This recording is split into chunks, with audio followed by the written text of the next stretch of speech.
Assalamualaikum warahmatullahi wabarakatuh. Innal hamdalillah nahmaduhu wa nasta'inuhu wa nastaghfiruh wa na'udzu billahi min shururi anfusina wa min sayyiati a'malina. May yahdihillahu fala mudilla lahu wa man yudlil fala hadiya lahu. Ashhadu an la ilaha illallah wahdahu la syarika lahu wa ashhadu anna Muhammadan abduhu wa rasuluh. Allahumma ati nafsi taqwaha wa zakkiha anta khairu man zakkaha anta waliyuha wa maulaha. Amin. Amma ba'du. Ikhwatul iman, ikhwatu fid din, a'azzakumullah wa uhibbukum fillah. Alhamdulillah, alhamdulillah, summa alhamdulillah. Ikhwan, alhamdulillah kita boleh sambung majlis ta'lim ini. Alhamdulillah. Kita sampai pada muka surat 137. Salah satu di antara manfaat majlis ta'lim, kita ada manfaat secara zahiri dan manfaat secara batini. Maksud dia majlis ta'lim ni dia punya manfaat zahir dan batin, dunia dan akhirat. Manfaat dari segi benda tak nampak, dosa kita diampun, kita dapat rahmat, kita mendapat doa-doa yang mustajab, para malaikat menghamparkan sayap. Ini benda-benda tak nampak dengan mata, tapi dia ada dalam majlis ta'lim. Manfaat yang nampak ialah majlis ta'lim ini dia mengangkat kebodohan, memberi penjelasan.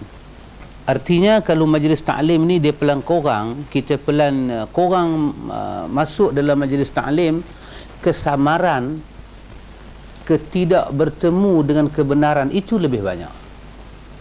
Ada benda patut dipaham dengan jalan hak tapi dipaham dengan jalan batil. Majlis ilmu. Sebagai contoh, hadis yang diriwayatkan daripada Imam At-Tirmizi, nilai hadis ni adalah hasan. Imam Nawawi simpan hadis ni dalam Riyadhus Salihin di bawah bab azkar, bab al-azkar, yakni bab berzikir. Iaitu Nabi bersabda, afdalu zikri la ilaha illallah.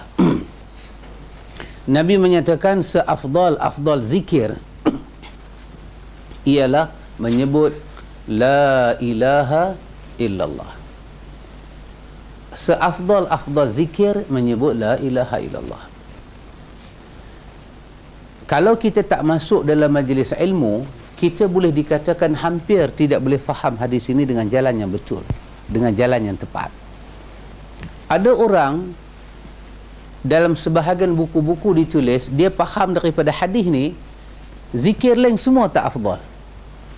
Jadi kalau kita duduk baca subhanallah, subhanallah, kurang afdal. Yang afdalnya ialah la ilaha illallah. Pasal baginda sebut afdalu zikri. Zikir yang paling utama adalah la ilaha illallah. Dia faham macam tu. Ada pihak dia faham inilah dalil kepada tahlil arwah. Macam mana dia faham? Dia tanya balik pada kita, la ilaha illallah itu dalam bahasa Arab dipanggil apa nama dia? Kalau kita kata subhanallah, apa nama dia? Nama dia tasbih. Allahu Akbar, nama dia takbir. Maka la ilaha illallah nama dia tahlil. Maka itulah tahlil. Maka Nabi kata afdalu zikri, sebaik-baik zikir adalah tahlil. Pasal itu kita mengambil banyak zikir ini kita bubuh dalam tahlil. Kita baca qul huwallah 3 kali, kita baca Fatihah sekali, Al-Falaq sekali, selawat 3 kali. Kita baca ayatul kursi, kita baca lillahi ma fi sama, kita baca selawat, tapi paling banyak 100 kali zikir di ujung tahlil itu. Hadis inilah yang mengajak kita tahlil. Tetapi apabila kita masuk majlis ta'lim, barulah kita boleh faham hadis ni dengan betul. Betul lah kita faham hadis ni. Hadis ni tak ada kena mengena dengan tahlil. Tak ada. Hadis ni bukan dalil tahlil. Tak ada. Bahkan kalau ambil hadis ini untuk menyatakan tahlil itu wujud, ini nama dia pemahaman yang mungkar, salah faham. Ini termasuk dalam bid'ah idhafi. Bid'ah yang penyandar dia sandarkan kepada agama dengan dalil yang wujud, tapi mencipta faham dan cara sendiri. Itu nama dia idhafi. Dalil ada, betul dalil ada, tapi dia membawa dalil itu kepada faham dia dan mencipta satu cara beragama baru. Itu idhafi. Bahkan kalau dia menyatakan la ilaha illallah itu afdalu zikri la ilaha illallah, tidak ada makna lain melainkan makna dia kena buat tahlil, dia boleh menjadi daripada idhafi, dia boleh menjadi hakiki. Dia telah mencipta bid'ah secara hakikat, secara lafaz dan secara zahir. Si pembuatnya itu boleh menanggung dosa yang besar, bahkan sampai kalau dia membatalkan maksud hadis ni yang sebenar, dia boleh keluar daripada ahlu sunnah, dia boleh pergi kepada mazhab yang lain. Kerana majlis ilmu lah kita faham, kerana majlis ilmu lah kita boleh faham hadis dengan betul. Mu'tazilah akan ambil hadis ni faham cara dia, Syiah ambil hadis ni faham cara dia. Daripada Syiah lahirlah puak-puak sufi, puak-puak tarikat. Orang tarikat ni dalil kuat dia apa? Mimpi. Kita dah baca dah 15 sanad Syiah baru ni, ingat dah lagi? Kan saya ingat seorang-seorang. Walaupun balik Sabah masih ingat. Kan? 15 sanad dalam kuliah duha kita. Syiah punya faham hadis macam mana? Sampai peringkat apa Abang Hamid? Himar berkata. Himar ni apa dia? Donkey. Dalam sanad Syiah ada satu orang dipanggil donkey, himar, dan ulama-ulama Syiah mengambil hadis daripada sanad himar dan menyandarnya pada Imam 12 dan jadikan hukum hakam dalam mazhab Syiah Imam 12. Satu hadis sahaja ikhwan, nak sampai ke pahaman cara Ahlussunnah, dia ada ranjau sepanjang jalan. Itulah filem 80-an diberlakon oleh Sarimah. Nama dia Ranjau Sepanjang Jalan. Pak Mik tengok Pak Mik. RM1 4 kupang tiket. Kan? Tapi langut lagu tu duduk depan sekali. Ranjau Sepanjang Jalan. Sarimah berlakon ya. Tak apa, tinggalkan filem tu. Dia kan dia cerita, dia ingat dan. Jadi satu hadis yang sahih, nak faham dengan jalan, kadang-kadang hadis itu sahih sanad dia, sahih makna dia, tetapi tersesat kepahaman dia. Ini yang banyak. Kalau kita kata hadis sahih, tidak ada orang tolak hadis sahih. Hatta Mu'tazilah terima hadis sahih, kita belajar. Tapi macam mana dia terima hadis sahih? Cara dia. Dia mau hadis sahih itu mesti sahih lagi mutawatir. Sahih dalam kumpulan ahad dia tak mau. Dia buang. Yang boleh faham hadis itu dengan sistem yang betul hanyalah Ahlus Sunnah wal Jamaah. Pasal itu betul lah kata-kata para imam hadis, keperluan kita untuk memahami hadis lebih besar daripada keperluan kita kepada makan dan minum. Ada masa kita puasa, makan tak, minum tak, 14 jam, 15 jam, tak ada. Tak ada hal. Tak ada hal. Dalam bahasa Inggeris yang di Pulau Pinang kan, orang kata nothing what. Tak ada apa-apa. Itu bahasa orang putih yang di Pulau Pinang kan, Pak Min. Orang putih pun tak tahu bahasa tu. Dia kata nothing what, tak ada apa-apa. Pasal Pulau Pinang what ni banyak sangat. What si Ahmad banyak sangat. Tak ada apa-apa. Tetapi kalau manusia bukan kata 12 jam, 13 jam daripada subuh sampai maghrib, dia tak makan, tak minum, tak ada hal. Tetapi kalau 12 jam dia silap faham dengan hadis, dia mencipta kesesatan 20 tahun. Dia akan tinggal pada anak dia 12 jam dia belajar hadis yang sesat. Dia kata, anak, maksud hadis ni afdalu zikri la ilaha illallah. Hadis ni lah suruh kita buat tahlil. Dia tanam 12 jam macam tu kat anak dia. Anak dia besar akan tanam kat cucu dia. Tanam. 12 jam punya fahaman yang salah melahirkan hidup puluh-puluh tahun. Nampak? Dia orang cakap juga. Ikhwatul iman. Kerana itu ikhwatul iman, kita bersyukur kepada Allah Ta'ala.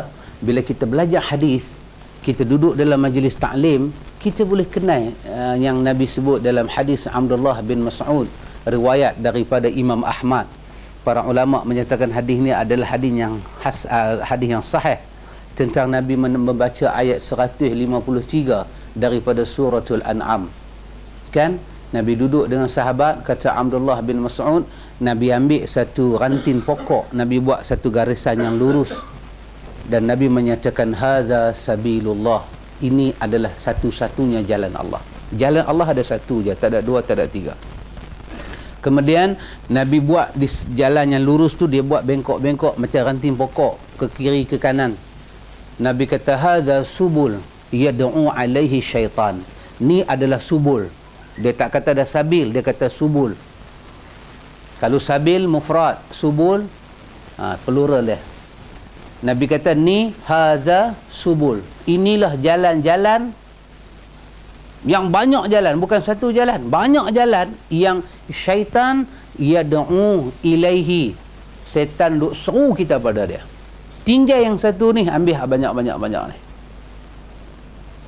Kemudian Nabi baca ayat 153 suratul An'am, wa anna hadza sirati mustaqiman fattabi'uhu wa la tattabi'u subul fatafarraqa bikum an sabilih.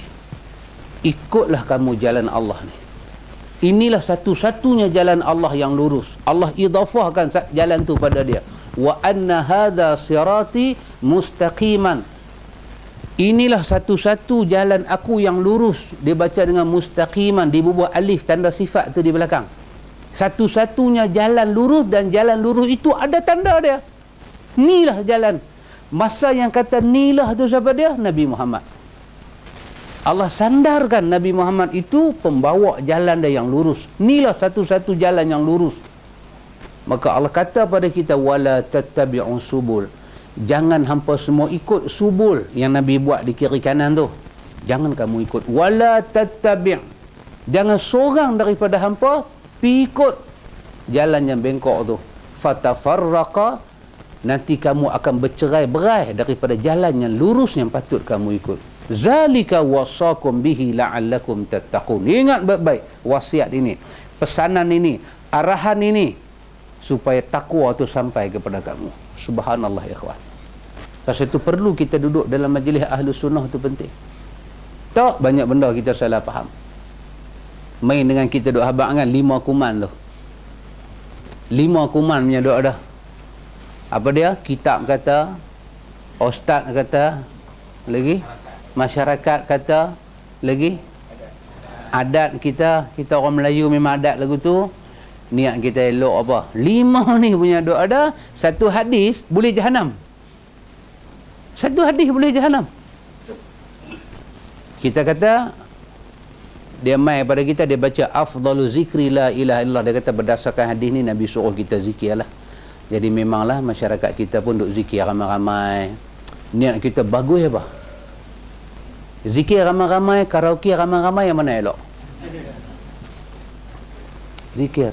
Ni benda ni bukan baru ada, benda ni dalam kitab dah ada. Dia umai dah kitab. Kitab ni pula ustaz kata boleh. Ustaz berkumpul 5 benda tu, rosak satu kepahaman agama. Rosak satu kepahaman agama. Rosak satu kepahaman agama, berapa generasi nak tanggung salah faham tu.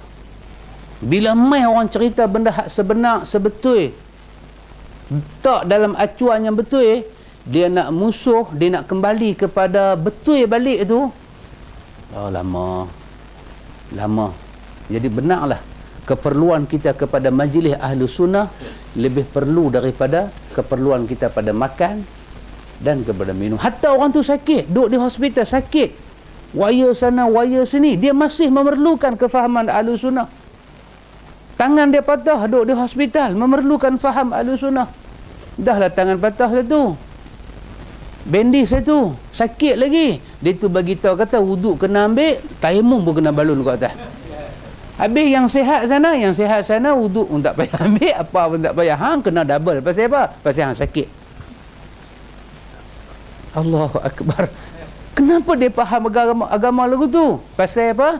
20 tahun silam punya pembelajaran sampai kat dia. Masa satu orang kata, sahabat, ada hadis kata boleh semayang wudu tak ada. Dia dengar jantung dia berhenti. Doktor kena boom. Apa dia panggil? CRP ya? SPR ke? CPR. CPR. SPR pula kan. Doktor tu kena keluar, kena berdebum. Di meter tu bukan naik orang tu, naik terkejut. Dia terkejut. Ada hadis kata boleh sembahyang tak ada wuduk, boleh. Macam mana tu? Dalam sakit dia boleh telefon ustaz dia, macam mana ustaz? Ustaz tu kata ingat dekat Allah banyak-banyak orang sakit, hang boleh mati. Terus dia ikut cakap depa, ambil tayamum, ambil wuduk. Lepas tu bila sihat qada balik sembahyang tu. Ustaz tu kenyak lagu tu punya hukum kat dia, kenyak habis. Dia redha, habis dah tangan dia patah semua, lega semua, dia ulang balik sembahyang tu. Ustaz ni kata inilah cara yang betul Ahlus Sunnah wal Jamaah. Setan duduk belakang sujud syukur. Cantik punya gue. Setan kata aku dah gue cantik, aku bagi kat hamba, hamba bubuhlah benda ni nama agama. 30 tahun tak puasa, balik umur 15 tahun. Lah ni dah masuk 60 tahun. 10 tahun tak puasa. Ustaz macam mana? Ustaz tolong kalkulit dekat dia. Berapa ustaz tolong kalkulit seminggu? Ustaz tak pergi kuliah, duk tolong kalkulit kat dia.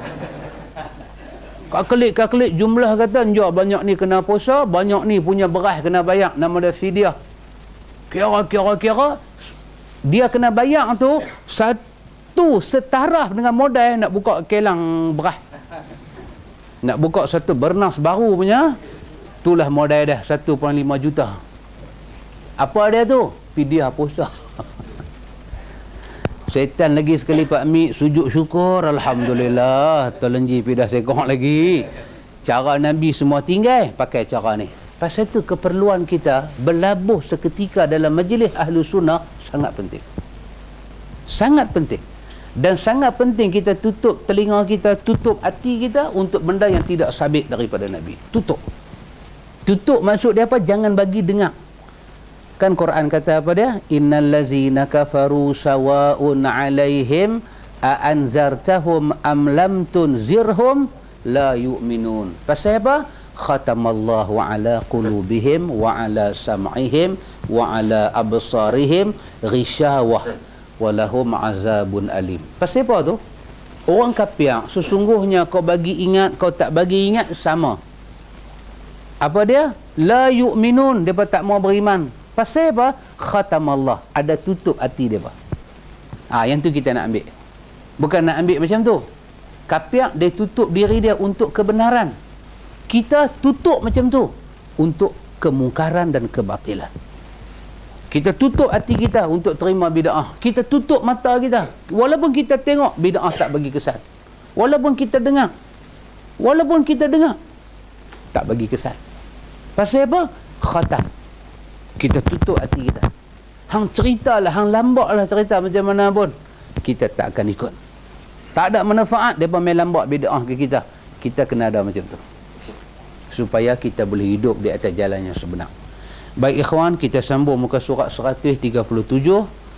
Kita masih lagi masuk bab nak cerita kata wajah Allah Ta'ala ni ada muka, ada wajah, ada dua tangan, ada mata, ada dua mata, penglihatan dan dua tangan. Ini kita nak tengok Imam Abu Hasan Al-Asy'ari, muka surat 137, apa dia nak kata kat kita. Dia kata, Jahmiyah berkata, sesungguhnya siapa dia Jahmiyah? Kita bila sebut Jahmiyah, dia punya sandak pada siapa? Safwan bin Jahmin. Itu nama pengasas Jahmiyah. Safwan bin Jahmin. Oh, Jahmin bin Safwan. Saja kan ada apa-apa. Saja nak tengok siapa nak buat pembetulan. Pasal adab mengaji, ustaz betul. Adab mengaji tu, walaupun ustaz tu tersilap berbaris ke, dia betul. Nampak? Bila kita duduk Ahlus Sunnah, peduli apa? Silap-silap. Ni baguslah. Nanti saja kita abang. Baik. Jahmiyah berkata, sesungguhnya Allah tidak mempunyai ilmu, kekuasaan, tidak mendengar dan tidak melihat. Maksud orang-orang Jahmiyah itu, ini adalah untuk merosak tauhid dan mendustai nama-nama Allah dengan cara menggunakan lafaz yang tidak sesuai dengan makna sebenarnya. Jikalau mereka tidak takut dengan ancaman bunuh, nescaya dengan terang-terangan menyatakan bahawa Allah tidak maha mendengar, tidak maha melihat dan tidak maha mengetahui. Namun kerana takut dengan pedang, mereka menyembunyikan kezindikan mereka itu. Ini Imam Abu Hasan, dia nak cerita, orang putih kata honestly, sejujurnya, yang kata puak-puak sesat ni macam tu. Ini disokong oleh banyak daripada ayat Quran. Apa yang kamu dengar di lidah mereka, kamu dah terkejut. Tapi yang mereka simpan dalam hati lebih teruk daripada apa yang mereka sebut di lidah. Kita dengar, kita dah takut. Allah kata dia duduk di arash, dia kata Tuhan tak ada tempat. Takut dah kita. Kita dengar takut dah. Allah kata dia ada tangan, dia kata tak ada, Tuhan mana boleh ada tangan. Kita dengar, kita takut dah. Sedangkan muqaddimah Al-Quran, zalikal kitab la raiba fihi hudan lil muttaqin. Jangan ragu. Inilah Alkitab, jangan ragu. Jangan ragu lafaz dia, baris dia, bahasa dia, makna dia, zahir dia, batin dia. Jangan ragu. Depa mai-mai, depa kata yadullah fawqa aidihim, tangan Allah di atas tangan depa. Quran kata macam tu, lafaz macam tu, baris macam tu, kalimah lagu tu, wahyu turun macam tu. Jibril tadarus dengan Nabi, bila sampai ayat tu Jibril tadarus dengan Nabi macam tu, tak ada ubah. Quran pun kata la raiba fih, jangan ragu. Mai-mai kat depa kata apa? Tangan bukan makna tangan. Tangan itu maksud dia nikmat, maksud dia kekuasaan, maksud dia bukan tangan. Kita dah terkejut dah. Rupanya ikhwan, faham Islam macam ni duk ada lama dah. Faham Islam macam ni ada lama dah. Ada lama dah. Betul Quran suruh pakai tudung. Betul. Tapi apa guna pakai tudung hati busuk? Ada dah macam tu. Dia tengok orang pakai tudung, tak apa, dia kata you nak pakai head cover, you pakai head cover dah beritahu. Kan? Dia panggil head cover. Tak apa, dia kata you punya pasal, tapi I juga nak beritahu kat you, kalau you tutup atas sampai bawah pun nanti tak elok buat apa. Kita kata Quran sentuh bab pakaian, Quran sentuh bab hati. Zalikal kitabul la raiba fih. Dua-dua tu tak boleh ragu. Tak boleh ragu punya. Tapi dia terima cara dia, dia pakai cara dia. Jadi ni kata Imam Abu Hasan, hak depa cakap kamu takut dah. Yang duk ada dalam hati depa tu hang tak tahu macam mana. Kalau tidak kerana ahlu sunnah ni pernah memegang negeri-negeri tertentu dan dia ada hukum Islam tertentu, depa ni kaum zindik. Zindik ni bukan bahasa Arab, dia bahasa Parsi. Dia dituju, asal dia kalimah zindik dituju kepada puak Parsi yang percaya manusia berasal daripada dua kejadian, cahaya dan gelap. Asal kita ni cahaya dan gelap. Maka orang yang percaya tu dipanggil puak-puak zindik. Mereka ni daripada ajaran Parsi, Majusi. Kemudian dia turun sikit kepada mulhid yang tak percaya soal ketuhanan ni. Kemudian dia turun sikit kepada orang yang percaya agama ini daripada sumber yang satu. Maka sejak daripada zaman itu, siapa yang bawa percaya-percaya usul dalam akidah sebegini punya buruk, imam-imam dulu daripada Abu Hanifah sampai Imam Malik, mereka guna kalimah ni untuk keluarkan mereka ni daripada Ahlus Sunnah dengan nama zindik. Setelah turun zaman tu, para muhakik bahasa seperti Abdurrahman Al-Badawi dalam dia tulis, Abdurrahman Al-Badawi dia tulis dalam kitab dia Tarikhul Ilhad. Dia kata apa dia? Dia kata ulama-ulama kemudian kaji kalimah zindik itu, akhirnya diberi kepada orang yang menyeleweng dalam akidah sampai pada peringkat boleh jadi kufur. Maka Imam Malik mula panggil pada puak-puak Syiah dengan nama zindik. Puak-puak Alawiyah dia panggil zindik. Puak-puak Murji'ah Imam Malik panggil Panggil. Hatta last sekali datang kepada Imam Syafi'i, dia panggil pada orang yang belajar tasawuf, yang dia belajar tasawuf pada waktu duha, dia bodoh pada waktu zuhur. Imam Syafi'i panggil depa ni puak-puak zindik.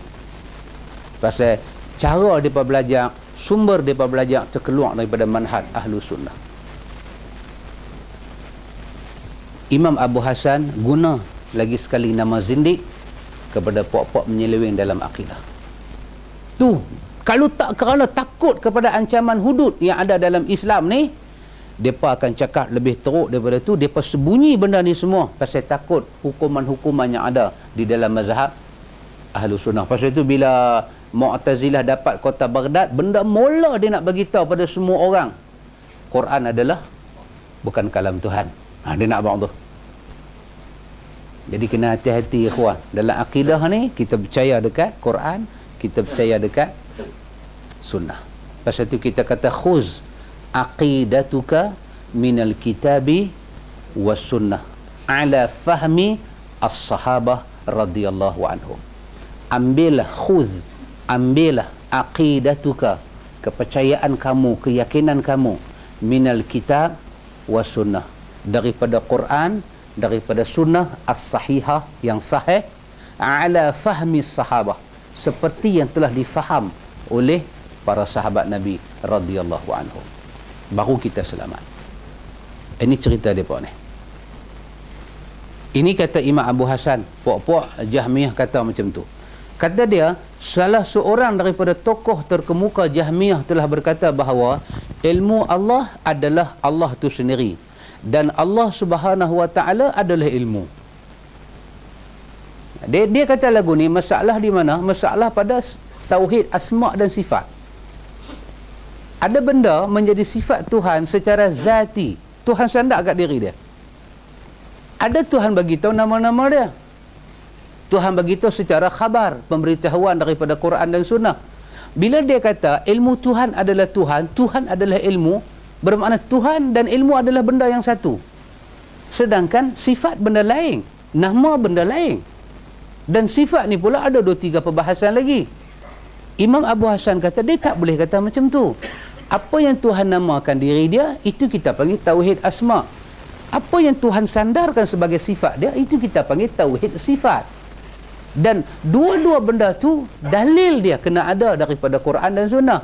Kalau kita kata ilmu tu adalah Tuhan, Tuhan tu adalah ilmu, ayat mana, hadis mana, maka mereka tak ada Quran dan hadis. Mereka akan pakai yang ketiga, apa dia? Kami qiyas. Qiyas tak boleh dalam akidah ni, tak boleh.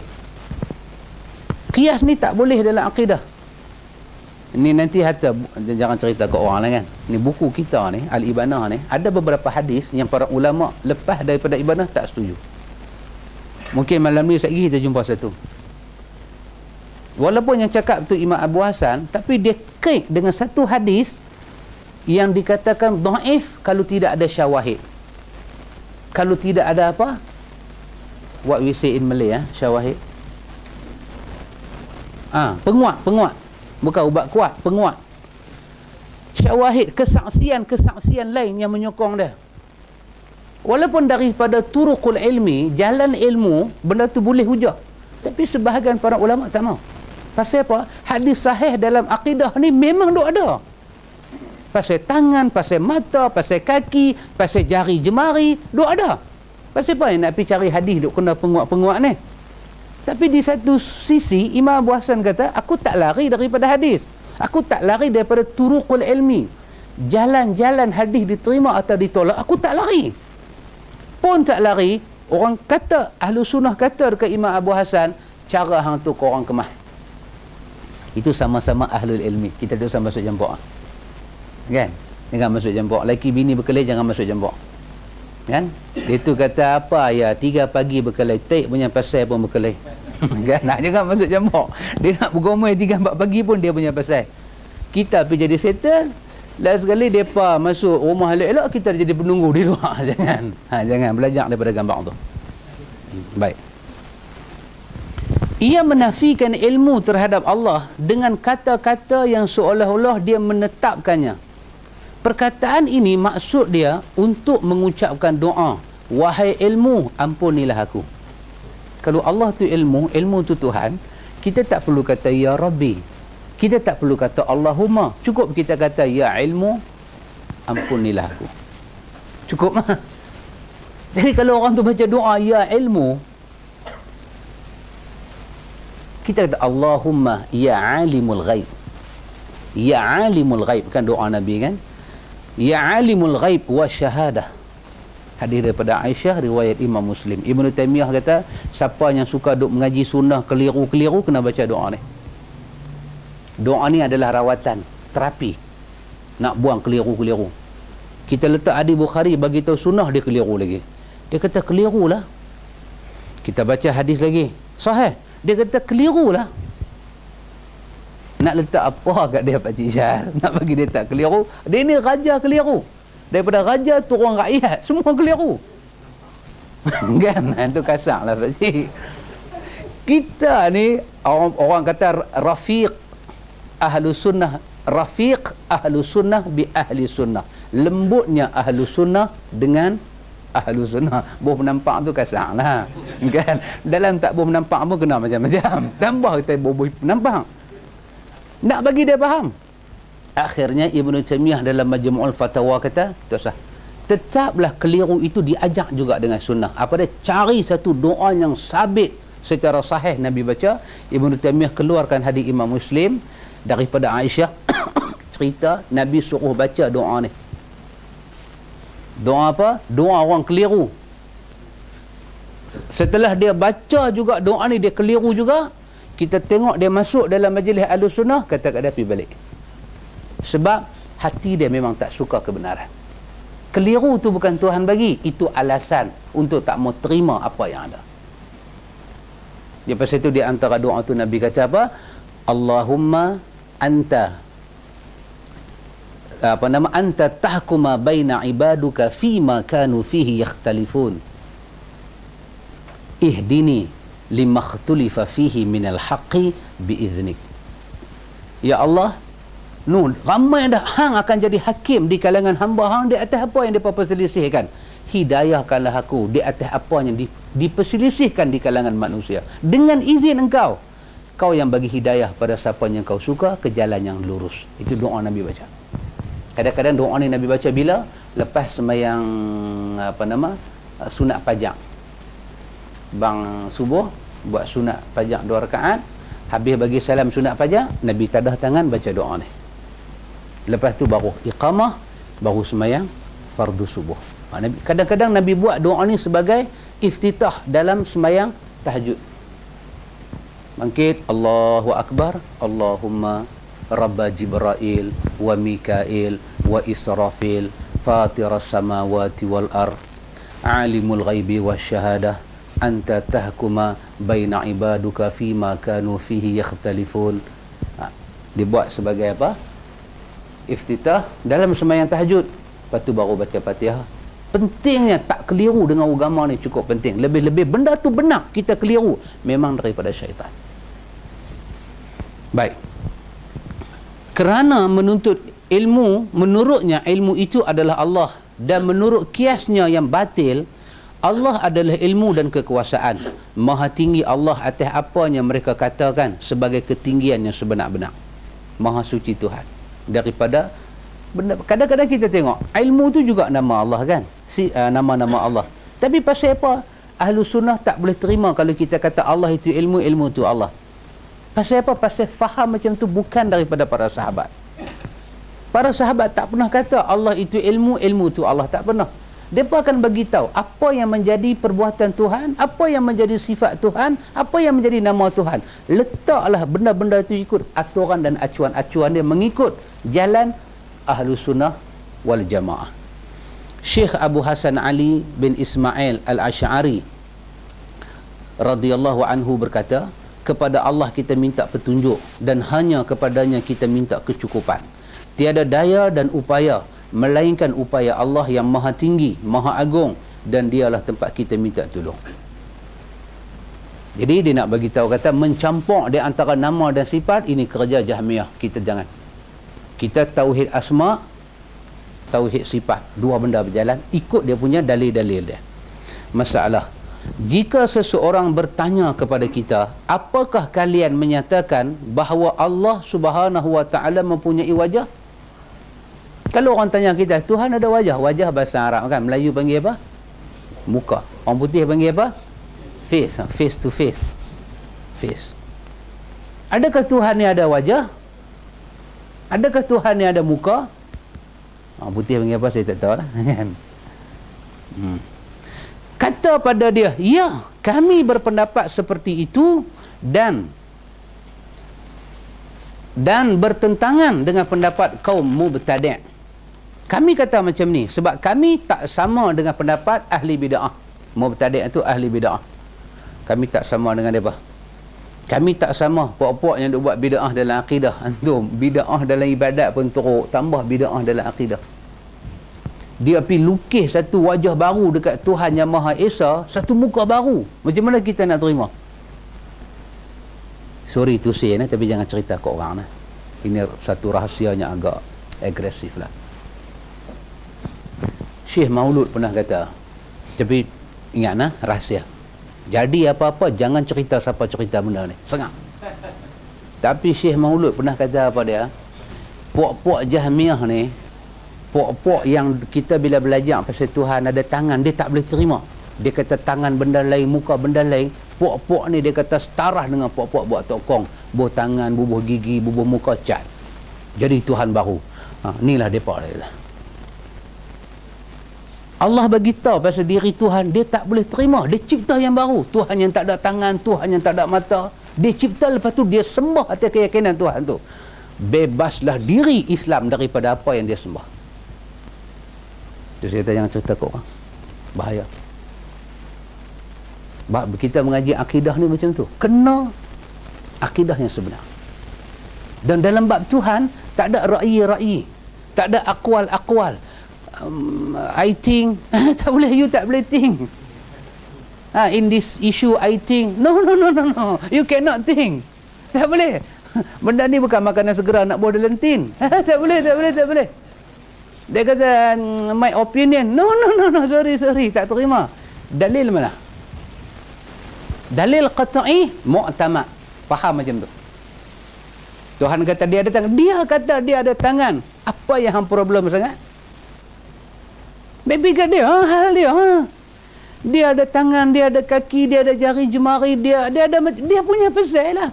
Amantu billah summastaqim. Aku beriman pada Allah yang Tuhan cerita pasal diri dia. Yang aku tak puas hati ni pasal apa? Kerja syaitan. Kita nak baca ni, Imam Abu Hasan buat main ayat-ayat Quran macam ni. Yang saya nak kata tadi, bid'ah dalam ibadat pun Nabi kata masuk ke neraka kalau bid'ah akidah. Kan kita ni masih lagi pakai pandangan Ibnu Hajar Asqalani. Apa dia? Kalau kawan tu buat syirik, jangan kata dia syirik, takwil.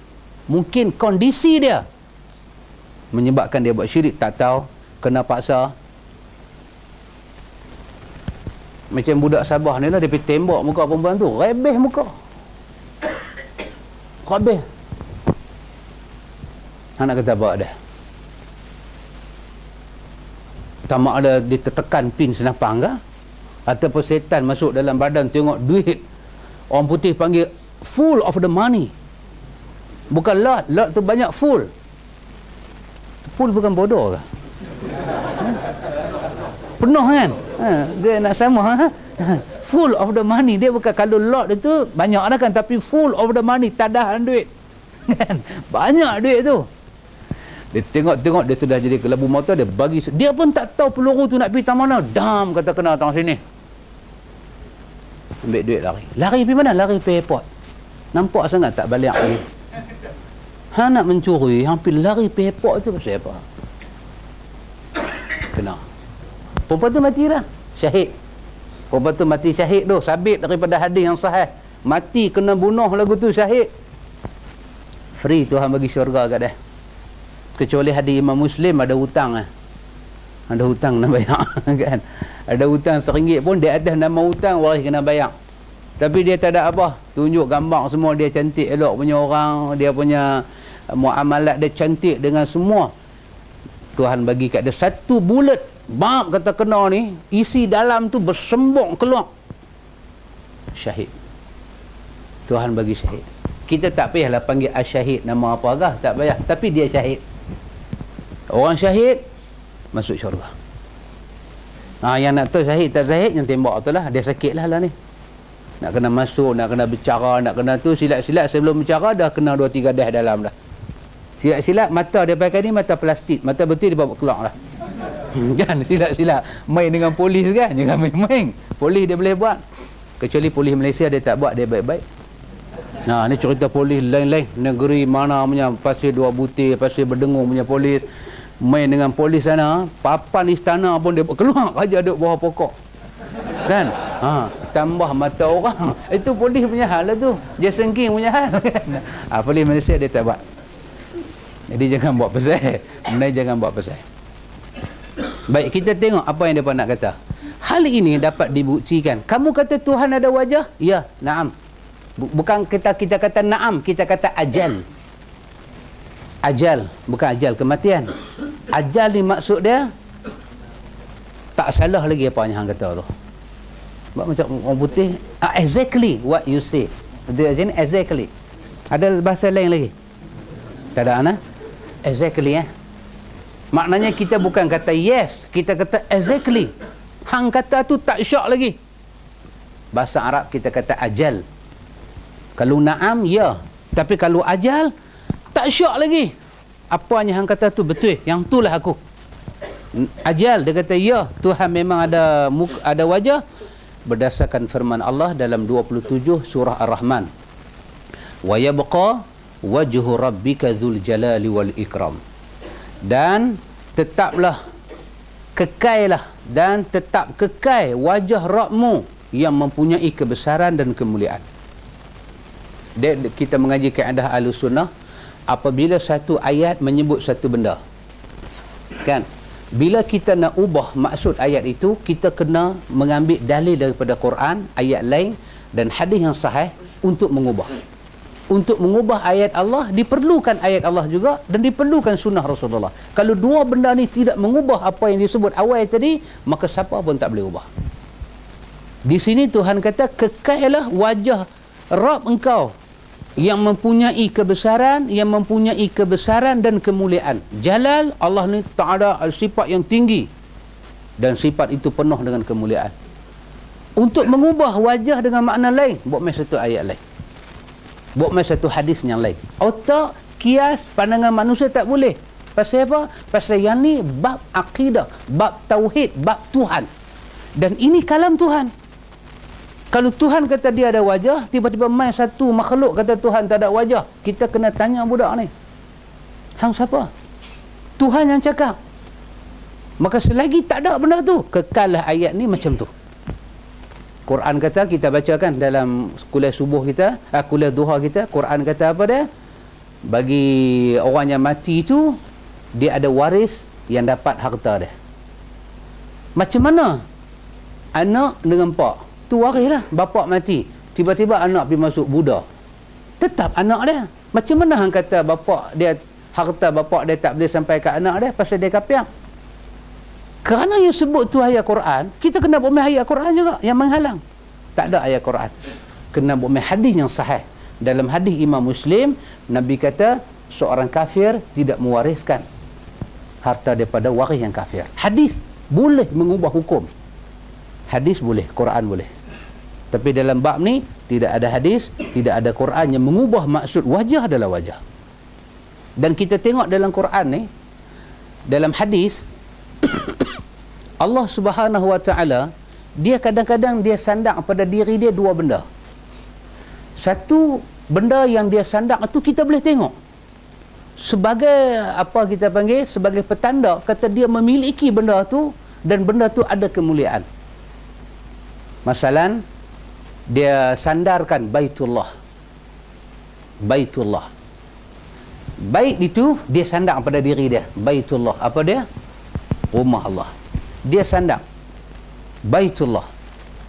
Untuk apa? Sebagai mamluk. Dia pemilik Baitullah. Dia pencipta Baitullah. Dan sandaran itu kita boleh tengok. Kita boleh pergi Mekah, kita boleh tengok yang kata Baitullah tu apa dia. sandaran seperti ini menunjukkan benda yang dia sandar itu wujud, berdiri dengan sendiri dan kita nampak, dan sandaran itu sebagai tanda benda itu ada kemuliaan. Dalam surah apa? Allah Ta'ala kata, naqatallah wa suqiyaha. Unta tu unta Allah. Allah sandar. Unta tu unta Allah. Awak dekat Tuhan dari sikap unta ke? Dah. Sandaran yang macam ni, dia sandar diri dia pada makhluk, nak bagi tahu kata makhluk tu wujud. Dia pemilik makhluk tu, dan makhluk itu ada kemuliaan bila dia sandar mai kat dia. Tak silap saya, ayat ni berkenaan dengan Nabi Allah Saleh. Kan? Unta yang lepas sembelih tu, Allah kata fadamdama alaihim. Apa? Dam-dam. Satu malapetaka daripada atas turun ke bawah, berdebum. Kena puak-puak yang pergi sembelih naqatallah ni, untanya Allah sandar pada diri dia. Dalam hadis yang diriwayatkan daripada Imam Muslim, bila datang bulan Muharram, Allah sandarkan bulan Muharram tu pada diri dia. Dan dalam hadis Imam Muslim, Nabi kata afdalu siyam ba'da Ramadan syahrullah al-Muharram. Puasa yang paling ada keutamaan lepas daripada puasa Ramadan, puasa syahrullah al-Muharram, bulan Allah, bulan Muharram. Ini hadis Imam Muslim. Nabi kata wa afdalu salah ba'dal faridah salatul lail. Sembahyang yang utama lepas daripada sembahyang fardu, sembahyang malam. Maka dalam bulan Muharram ni Allah sandarkan syahrullah al-Muharram, bulan Allah yang Muharram, sebagai petanda bulan Muharram itu wujud, dan bulan Muharram ada fadilat yang tidak ada pada bulan-bulan lain selepas daripada bulan Ramadan.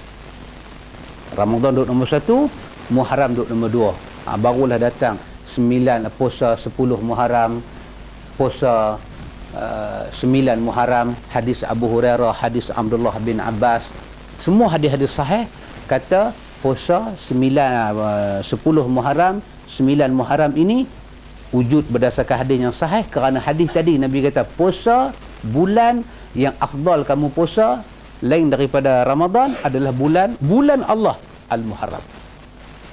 Ibnu Hazmin di antara ulama yang lain sikit daripada orang lain, dalam Muhalla dia kata Nabi suruh puasa Tasu'ah dan Ashura, kan? Nabi suruh puasa Ashura. Puasa Ashura lah, bukan puasa 10 Muharram. Dia pelik sikit. Banyak ulama kata Ashura tu 10 lah. Dia seorang kata tak. Dah, siapa kata 10? dia seorang. Dia cengih. Dia seorang. Siapa kata 10? Nabi kata Ashura. Ashura lah. Habis kalau 10 tu bukan Ashura, Ashura apa dia? Dia kata Ashura 9 Muharram. 9 Muharram tu lah Ashura, bukan 10. 10 ni Syiah dia lah. Satu macam dah orang tu ni. Tapi lain daripada dia, Syafi'i semua berpendapat yang dikatakan Ashura adalah tanggal 10 daripada bulan Muharram, dan Tasu'ah tanggal 9 daripada bulan Muharram. Kata Imam Syafi'i, kalau kamu nak puasa 9, puasa 10. Kalau 9 kamu tak dan puasa, kamu pergi puasa 10, kamu kena puasa 11. Jangan ambil 10 saja. Pasal itu perangai Yahudi Madinah. Syafi'i dia agak keras. Tapi bestnya kapit 9 dengan 10. Kalau tergelincang, kita dah niat nawaitu Ashura semua siap dah. Kan? Dah siap cantik dah. Dia panggil kekah pula dah. Nak buat agama mana? Kita sahabat anak betul-betul abang kan. Anak puasa hari ni. Entah macam mana. Anak bukan buat kekah hari-hari. Entah tak mengaji hadis ke, puasa sunat boleh buka. Dia duk buat lagu tu pula. Kita nak cakap panjang leceh lah Pak Min. Kita pun pergi buka pelingkuk dah pasal kita. Tak apa. Kita puasa juga 10. Imam Syafi'i kata puasa pula 11. Maksud dia hari ke-11. Hari ke-11. Sebab puasa 10 saja sunnah ada, tetapi Nabi tak suka kita ni ada persamaan tasyabuh dengan puak-puak Yahudi. 9, 10 cantik. Ataupun kalau tak dapat 10, sebelah. Cantik dah puasa sebelah, kekah lagi sekali pula mai. Kan? Yang tu pandai-pandai fikir sendirilah. Tu saya duk tanya ustaz apa dah yang tu. Yang tu memang tak boleh nak buat apa. Jadi nak cerita kata, bila Allah sandak bulan Muharram pada dia, itu sebagai sandaran untuk bagi tahu kata bulan tu ada kelebihan, Baitullah ada kelebihan, unta Nabi Saleh ada kelebihan. Sandaran macam ni kita namakan sebagai satu sandaran dari segi dalil untuk menunjuk makhluk itu wujud. Ada. Boleh tengok. Dan dia wujud secara sendiri. Adapun sandaran yang kedua, di dalam Al-Quran, Allah menyandak secara zati. Benda tu pada diri dia dan kita tak boleh tengok. Seperti apa? Dia sandak tangan kat diri dia. Dia sandak muka kat diri dia.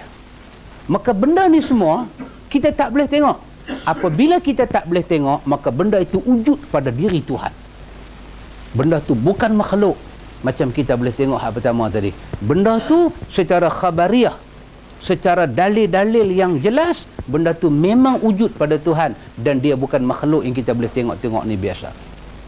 Ini kita bila baca ayat-ayat macam ni, kita kena tahu. Baik. Masalah, mungkin mereka akan bertanya pada kita, apakah kalian menyatakan bahawa Allah mempunyai dua tangan? Dia tak puas hati dengan kita, dia tanya, adakah Allah Ta'ala ni ada dua tangan? Kita jawab, benar, kami berkeyakinan seperti itu dengan tidak menanyakan kaifiatnya. Itu sangat penting. Tak payah tanya macam mana tangan. Dalam ilmu sifat 20, arat, jawahir, jisim, semua kita tak perlu tanya. Ini semua soalan-soalan yang Imam Malik kata tak payah tanya. Hal itu terbukti dengan firman Allah, yadullahi fawqa aydihim, tangan Allah berada di atas tangan mereka. Mau apa lagi? Quran, la raiba fihi hudan lil muttaqin. Dalam hadis kata, fa inna asdaqal hadis kitab Allah. Benar, yang benar-benar, tak ada bohong, ayat Allah. Maka ayat Allah kata, yadullah fawqa aydihim, tangan Allah di atas tangan mereka. Dan sandaran macam ni, mana boleh tengok tangan Tuhan? Tak boleh tengok. Maka dia tak sama macam sandaran tadi. Unta Allah, bulan Allah, rumah Allah. Yang tu semua boleh tengok. Ni sandaran yang kedua ni tak nampak.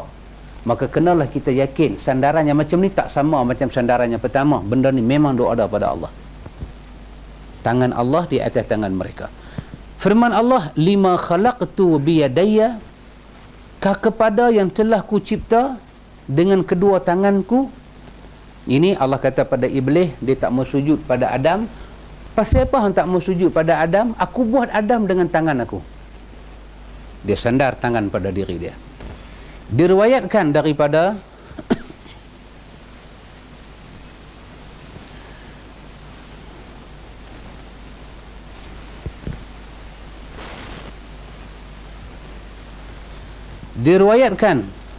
dari Rasulullah sallallahu alaihi wasallam bahawa beliau bersabda, innallaha masaha dhahra Adam biyadi fastakhraja minhu zurriyatah.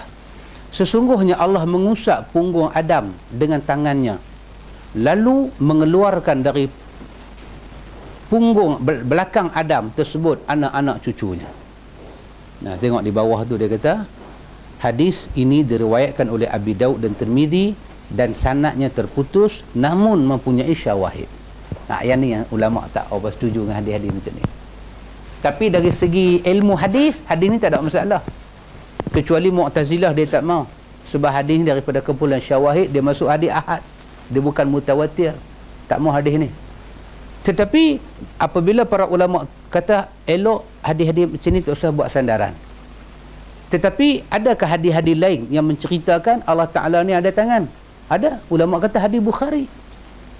Hadis Imam Bukhari menceritakan kepada kita Allah Subhanahu Wa Ta'ala nak bagi kiamat alam ni.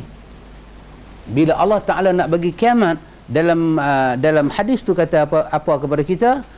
Masa Tuhan nak bagi dunia ni kiamat, yaqbidullah samawatihi biyadihi wal ardu bil yadil ukhra.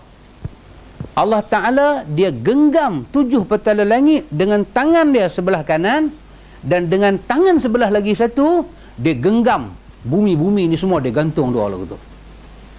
Bila dia buat lagu tu, summa yahuzzuhunna, kemudian Allah Subhanahu wa taala goncang.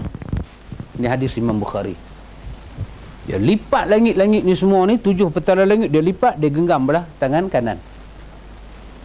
Ada orang nasihat saya lah, dia kata, Ustaz dah cerita nama-nama Tuhan, tangan Ustaz tu tak payah duk rawang.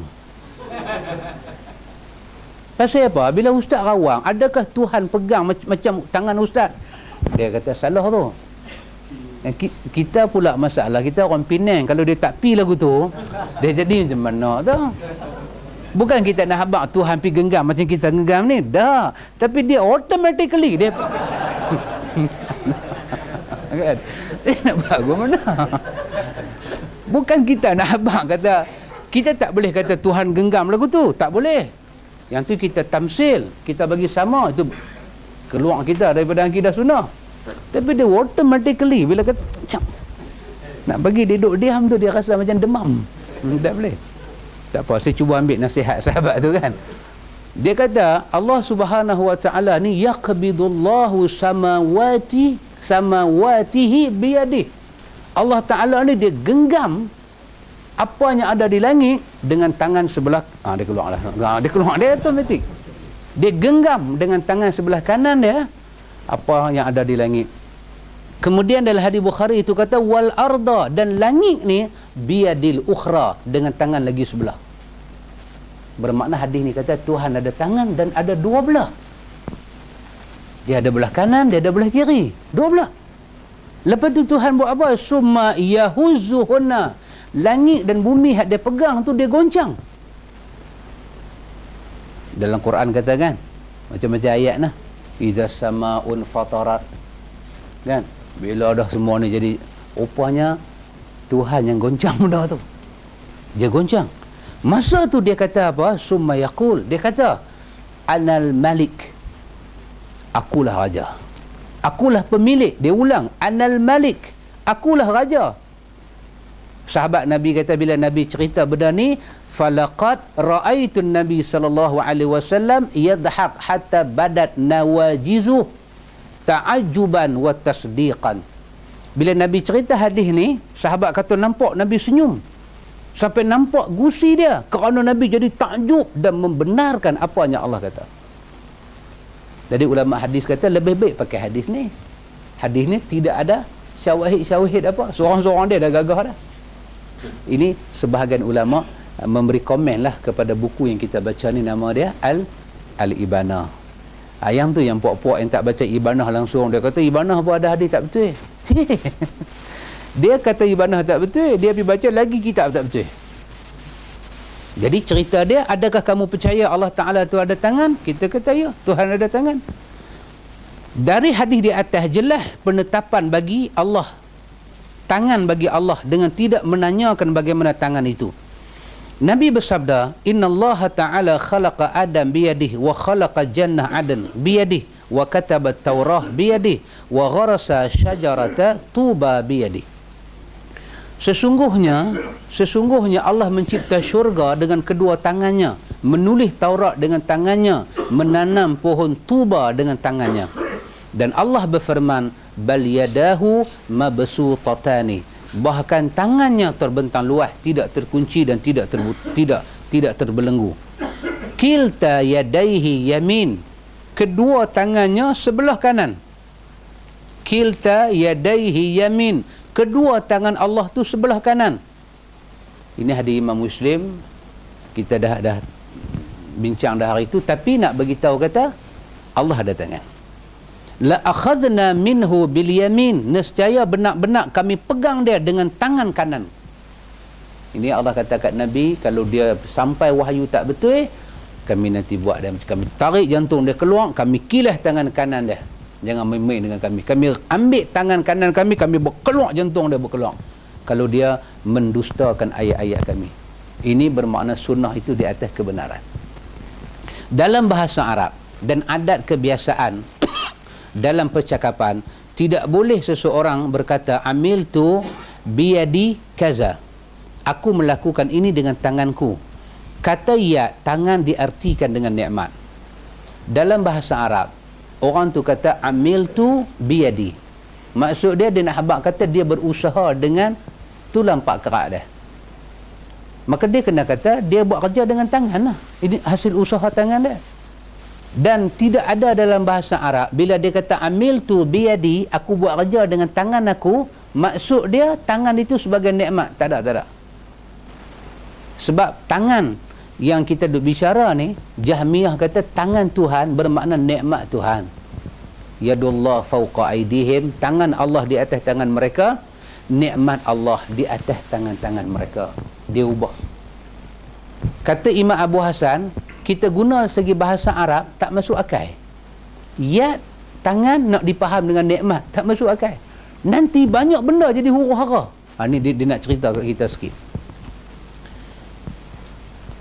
Jika Allah Ta'ala berbicara dengan orang Arab dengan bahasa yang dapat mereka fahami dan dapat dicerna akal mereka, bererti juga tidak dibolehkan seseorang berbicara dengan bahasa Arab tersebut dengan menyatakan amiltu biyadi, aku bekerja dengan tanganku. Ya diertikan dengan makna nikmat. Amiltu bini'mati, aku bekerja dengan nikmat aku. Tapi maksud tangan, lingkup bahasa Arab tu, nikmat lah, tangan-tangan lah. Dia kata macam ni. Dengan demikian, batailah firman Allah biyadaya, dierti dengan nikmat. Kan dalam ayat belakang tadi dia cerita Allah kata kepada apa? Kepada iblis, ma mana'aka an tasjuda li Adam, apa yang menghalang sujud pada Adam? Lima khalaqtu biyadaya, aku buat Adam dengan tanganku. Maka ayat tu kita kena ubah, aku buat Adam dengan nikmatku. Maka rosak. Allah buat Adam dengan tangan dia. Tangan di situ dengan makna tangan. Kalau nak kata tangan itu nikmat, buat main ayat lain, buat main hadis sahihnya lain. Mengikut disiplin ahlu sunnah. Bila tanya pada Jahmiyah, kenapa ubah tangan jadi nikmat? Dia kata kias. Kias, takut orang-orang baru masuk Islam, dia keliru. Tangan itu, tangan. Takut dia nampak tangan dalam Tuhan ni macam tangan dalam tokong-tokong dia. Kita kata, benda yang tak boleh terima. Jadi setiap kali orang masuk Islam, ayat-ayat akidah ni kita duk kena pedar. Tak boleh cerita lagi. Kena cerita dengan akal, dan akhirnya sunnah akan jadi tak sempurna. Apabila ada satu bab kita tak boleh sampai cara Rasulullah, kena sampai cara akal, bermakna kitalah yang menyempurna agama, bukan Muhammad. Betul lah kata Imam Malik, hang buat satu bid'ah, hang tuduh Muhammad pengkhianat. Pasal itu ahlu sunnah tak boleh terima tangan dengan makna nikmat. Tangan adalah tangan. Dengan perkataan li alaihi yadi, di bawah kekuasaanku, diartikan li alaihi ni'mati, tak masuk. Kita kata kita cekak kawan tu, li alaihi yadi, dia bawah conquer aku. Takkan kita nak kata li alaihi ni'mati, di bawah nikmat akulah kawan tu duduk. Nikmat apa kita cekak dia? Tak masuk, segi bahasa Arab tak masuk. Itu saya habaq lah kan. Orang yang sesat ni, hatta bahasa Arab dia pakai, dia wujudkan kesesatan bagi kita lingkup. Kita kalau belajar bahasa Arab, baitun, rumah, kan, kita dah belajar cantik kita masuk dalam lagi, masuk ilmu baris, masuk ilmu kita macam mana nak buat jamak muannas salim, macam mana nak buat duk pi dalam. Kita belajar bahasa Arab bukan jalan ahlu sunnah. Walaupun dia bahasa Arab, kita boleh sesat. Rupanya sama ada Quran ataupun hadis ataupun bahasa Arab, kena kembali kepada format ahlu sunnah wal jamaah. Bila bahasa apa pun bertembung dengan wahyu, bahasa tu yang kita kena alter, bukan wahyu. Bahasa tu kena tunduk pada wahyu, bukan wahyu di putak-putak macam tu. Tak boleh. Ahlu sunnah dah jelas. Kan? Kalau subsidi turun, gula naik. Lagu tu Mbak Min. Jangan duk habaq lagu lain. Baik.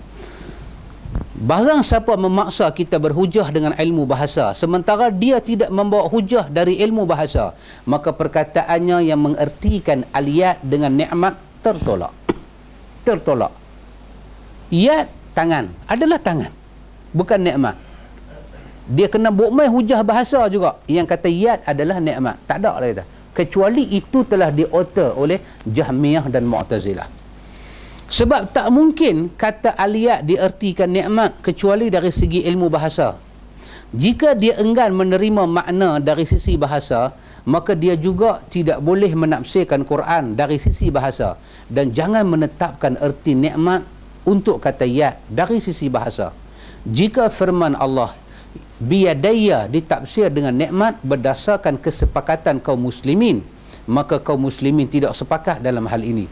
Dan apabila ditafsir dari segi bahasa, maka tidak ada dalam bahasa Arab seseorang menyatakan dengan tanganku yang bererti dengan nikmatku. Tak ada. Tak ada. Sebutlah nama Abu Hasan Ad-Du'ali Sibawih ke? Tak ada. Tak ada. Kecuali dia yang putar belit. Dia yang putar belit. Itu hal dia. Macam Quran kata lima khalaqtu biyadayya. Lima khalaqtu biyadayya. Takkan kita nak kata lima khalaqtu bini'mati au biquwati. Aku buat dia dengan tangan, dengan nikmatku, dengan kuah aku. Tak. Allah kata lima khalaqtu biyadayya. Aku buat dengan tangan aku. Maka tangan lah. Jika dia mengambil cara ketiga, dia nak ujah dengan kita tangan itu makna nikmat, dia pakai Quran dan sunnah, tak ada. Dia gagal bukti. Buat mainlah ayat lain, hadis lain kata tangan di situ makna nikmat, tak ada. Kita suruh dia buat main cara kedua, guna bahasa Arab. Guna bahasa Arab pun dia tak boleh buat main. Maka kita suruh dia cari cara yang ketiga untuk putar belik benda ni. Tentunya mereka tidak akan pernah mendapat cara yang ketiga itu. Tak ada. Melainkan cara ketiga satu aja. Abang Ahlus Sunnah ni sesat. Lalu tu. Bila kata sesat takut. Takut kan? Wah, abang kata ampi lah, duk pi. Ampi mana batu ilmi yang jaga. Dia abang jaga aja. Tak tidur lah kawan tu. Yang jaga. Anduk pi tu yang jaga. Aku dengar macam-macam. Kan? Wahai kita kalau bawa dia main indrawasih, suruh dia tunjuk batu ilmi, dia tak tahu lorong mana. Dia tak tahu. Kan? Dia pergi tunjuk tokong baru tu batu ilmi. Tak tahu dah. Sejebon itu dia geretak orang. Dia kata hang jaga.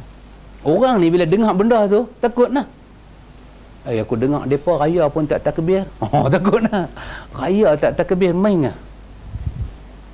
Jangan main mereka tu. Mereka semayang bukan ada zikir-zikir apa. Mereka ni tak tahu mereka ni betul-betul apa hukum, tak tahu. Dia tak tahu. Tapi dia kata orang putih kata apa? Fobia. Dia bagi satu label kat kita. Dia bagi orang takut. Dia bagi orang takut. Jangan. Kata, tuan pernah main ke baca ilmi? Pernah tak pernah? Tapi pernah dengar lah kan. Dia duduk tak mana? Dia kata dia duduk belah juru mana lah. Nampak. Dia duduk cakap lagu tu, setan sujud syukur lah. Kita kata kena dah. Tengok. Kita bila duduk baca-baca benda macam ni, ikhwan, kita duduk baca, orang yang belajar sifat 20, dia nak jawab macam mana benda ni semua. Dia kena jawab pakai Quran. Dia kena jawab pakai ilmu. Dia tak boleh jawab. Sebab selama dia belajar sifat 20, dia tak pernah baca buku ni. Kita baca buku yang ditulis oleh orang yang buat sifat 20. Pasal itu kita tahu dhaif sifat 20 dan kita tahu sahih buku ni. Pasal penulis dia, muallif dia, orang yang satu. Orang yang sama. Dia baca buku lama, dia tinggal buku yang dia tinggal betul dapat ambil. Dia buat sifat 20, dia bertaubat daripada ajaran sifat 20, dia buat al-ibanah. Ataupun dia tulis lagi satu buku apa tu? Apa nama? Mawaqid Islamiyin tu. Dia menceritakan tentang Ahlus Sunnah, tapi masa tu dia tak Ahlus Sunnah lagi. Yang ni dia telah menjadi Ahlus Sunnah wal Jamaah dari segi akidah. Dari segi akidah, dia tengok Imam Ahmad bin Hanbal. Imam Ahmad nasihat pada dia, jangan pergi mengaji dalam majlis Ibnu Qulab. Dia tu seorang yang sesat. Dia keluar berapa zaman dia lalui sampai nak dapat akidah sunnah ni. Kita baca buku dia bertentangan dengan sifat 20. Sifat 20 kata muka bukan muka. Muka bermakna zat Tuhan. Tuhan ada muka bermakna yang kekal zat dia. Tuhan ada tangan, kita boleh kata tangan itu nikmat, kita boleh kata tangan itu balasan syurga, kita boleh kata tangan itu kekuasaan. Tangan bukan tangan. Kalau kata tangan, dia macam ni lah, ada bulu rumah, ada ni, ada semua. Dia boleh lengoh, dia boleh panjang, ada kuku. Ini sifat 20. Imam Abu Hasan juga yang cakap macam tu. Tapi hari boleh hidayah. Hari boleh hidayah. Dia bertaubat pada Tuhan supaya minta orang tinggal benda tu. Dia buat buku jawab. Tapi masalah dia, kawan tu tak mau percaya Abu Hasan bertaubat. Dia kata macam-macam. Maka salah bukan atas Imam Abu Hasan. Kalau Imam Abu Hasan, dia bertaubat, dia masuk Ahlus Sunnah, dia duduk diam-diam. Dia tak buat apa-apa. Dia tak buat apa-apa reformasi dalam ilmu lah. Reform. Dalam ilmu, kita boleh kata dia salah. Tapi semua Imam Sunnah, ikhwan, hatta Imam Syafi'i, last di umur mereka, cakap macam lain. Dulu mereka akan berhujah, macam ni. Last ke umur mereka, bila orang tanya, macam mana pandangan tuan dalam bab ni? Dia akan kata apa mula? Dia kata hadis sahih lagu mana.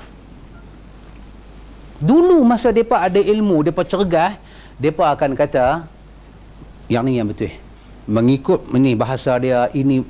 Tapi bila mereka dah berumur, dekat-dekat nak wafat, mereka takut satu benda, kalau Allah hisap, dan semua umat berjuta-juta mai tengah belakang mereka, dan mereka tak boleh bukti apanya mereka fatwakan itu sama dengan Nabi. Maka mereka berlepas tangan dengan ilmu mereka. Mereka kata, kalau apanya aku cakap 10 tahun ni tak sama dengan Nabi, senangkah dia nak buat mazhab dia 10 tahun? Dengan pakai usul, pakai kaedah, pakai itu, dia kata akhirnya ambilnya aku kumpul itu, baling pergi kat dinding, bagi berkecai, bagi bercamuk, bagi tak nampak apa atas muka dunia. Ikutlah sunnah Nabi. Kalau aku cakap tak sama dengan Nabi. Apa maksud dia cakap lagu tu? Takut dah kepada Allah Ta'ala. Imam Abu Hasan pun lagu tu. Pasal tu kita sembahyang subuh kita tak buat kunut, walaupun Imam Syafi'i kata buat kunut. Pasal dia kata kalau tak sama baling pitan dinding. Bukan saja-saja cakap tu. Kalau hadis tu sahih, itulah pegangan aku. Bukan saja-saja cakap. Takut kepada Allah. Kita duk baca benda yang paling benar di kalangan imam-imam Ahlus Sunnah. Tak sama, kita tak peduli benda tu semua. Kita kena ikut benda yang berdasarkan kepada dalil. Baik ikhwatul iman, kalau diberi kesempatan kita sambung sikit lagi, iaitu dikatakan kepada ahli bid'ah, mengapa kalian menyatakan yadaya kalian ertikan dengan nikmat? Kenapa kamu kata tangan dalam Al-Quran itu untuk Allah, kamu kata nikmat? Pasal apa kamu tak boleh terima? Kita tengok apa dia nak jawab. Apa dia nak jawab? Jawapan tu penting. Kan? GST ni betul-betul apa? Jawapan tu penting. Kan? Service tax ke? Tak, dia bukan service tax. Good government.